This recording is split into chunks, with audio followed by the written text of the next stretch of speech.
Greetings and welcome to Potentials. This is Leja, and today I have the privilege and honor to have the founder of SAALT LLC, of which I am a member, and also Generation Z on YouTube, Patreon, and Instagram and X.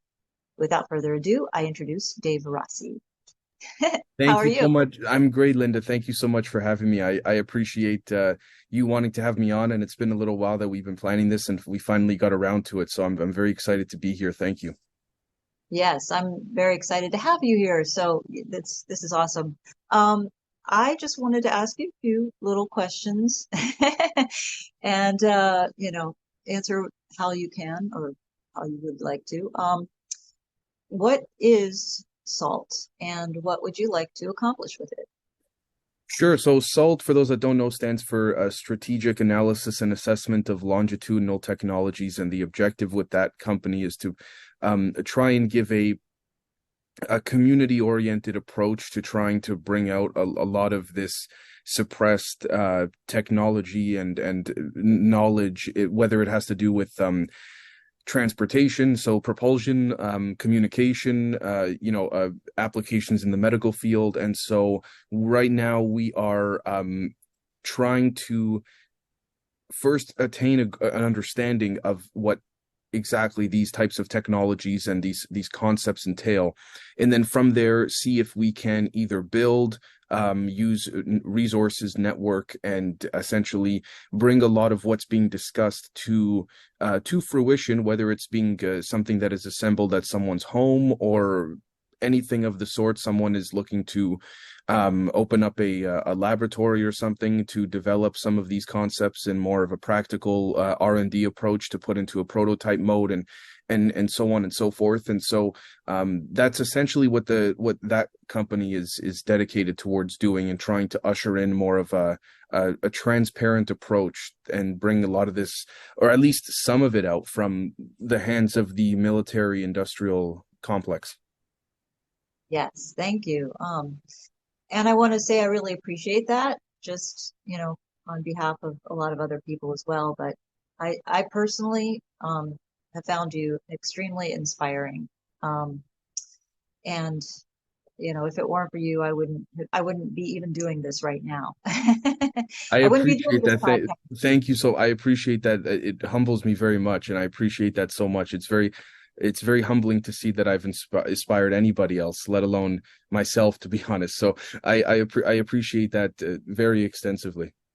Well, and not to embarrass you any further, but I'll just tell a little bit about what happened with me and how I even found you. I was just, kind of giving up on things, like just, I tried to have my own business, and I wanted to teach people how to heal themselves, basically. And nobody was really understanding. And I'm not saying it was their fault. Maybe it was just me not being able to explain to people well enough what I was actually trying to do.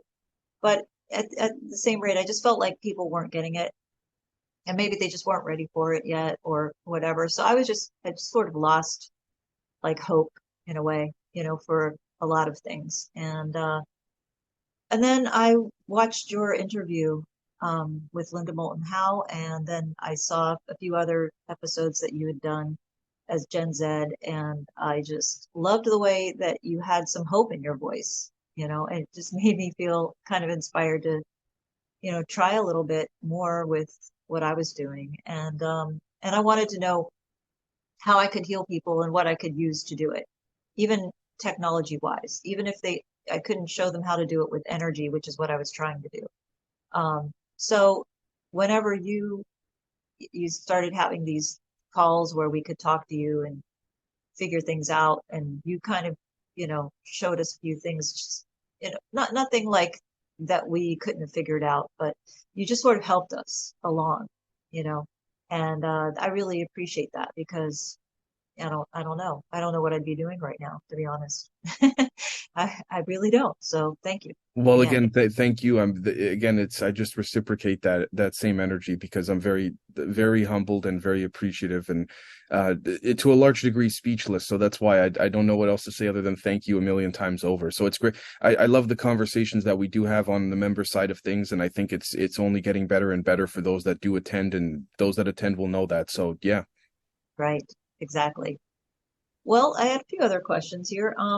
One was like basically because the name of my show is Potentials. What are potentials, and how does that relate to things like probability? And has probability changed as a result of, you know, potentials changing as well? Like, Sure.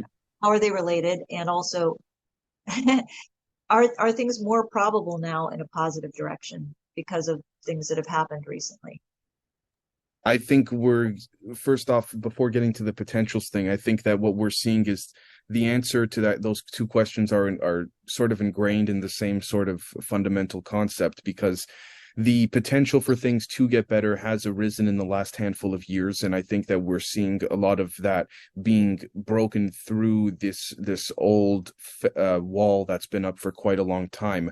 Now, what that wall is, for example, to give a practical example for people, is the not necessarily of course, a legitimate wall, if you will, but the idea or notion that, for example, certain people within various industries of either, science or finance or so on and so forth have essentially had a have a system put around them, not all individuals, but a fair amount, particularly the influential ones in their respective rights, have a system of or a group of individuals that are put around them as sort of a I guess you could say a transmitter and receiver of what they deem to be as most appropriate or not appropriate for the person that is in that respective field. So what I mean by that is, say you have a very prominent scientist, you'll have a handful of other people that scientist will court or cultivate or accumulate over the course of X amount of weeks, months, or years, as they fluidly lead up to their position of influence, that essentially protect this individual, if you will. I'm hesitant to use the word gatekeep, but protect this individual from, I guess you could say, exposing any of the potential stumblings or loopholes within the system at large that will make people go, wait a minute, I can do that too, or, that's all it takes, or what have you. And this is why I had brought this up on our members call a couple of calls ago, as of the time we're recording this. But there's a difference between the me of 5 years ago that watched Steve Jobs say in the 1990s on video that he said, and I'm paraphrasing, he goes, you realize that you can basically do anything that you want when you come to notice that the people around you and excuse me, the world all around you are made up of people no smarter than yourself. Now, there's a difference between hearing that and actually absorbing it. And so I think one example to bring this full circle and to answer the second question as well is that when we talk about potentials, we have to consider the fact that the name itself gives birth to the potential for anything to occur. Now, this I would apply to more of a finite set of we could say outcomes from a physics perspective, but from other areas of life, I think that it is very expansive and very prominent because the me now that is saying that and reinforcing that, if the me of 5 years ago was watching the me of now, the me of 5 years ago would not have understood what the me currently of right now is trying to convey, because I would say to myself, okay, well, sure, the world is made up of people no smarter than you or I. What's the big deal? But it's very much, it seems as though that when we're living within this reality, whether it's physics or whether it's watching television or what have you, it's not so much can you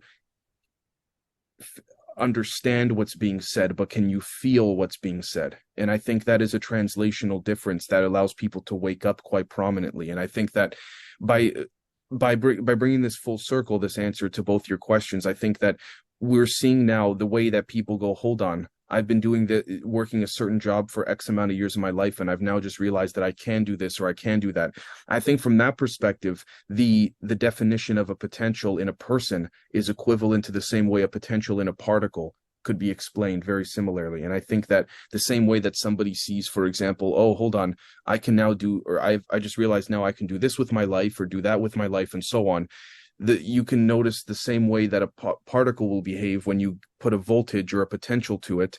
You'll notice it'll start to oscillate, jump around, get excited, and then jump over to that part of space and time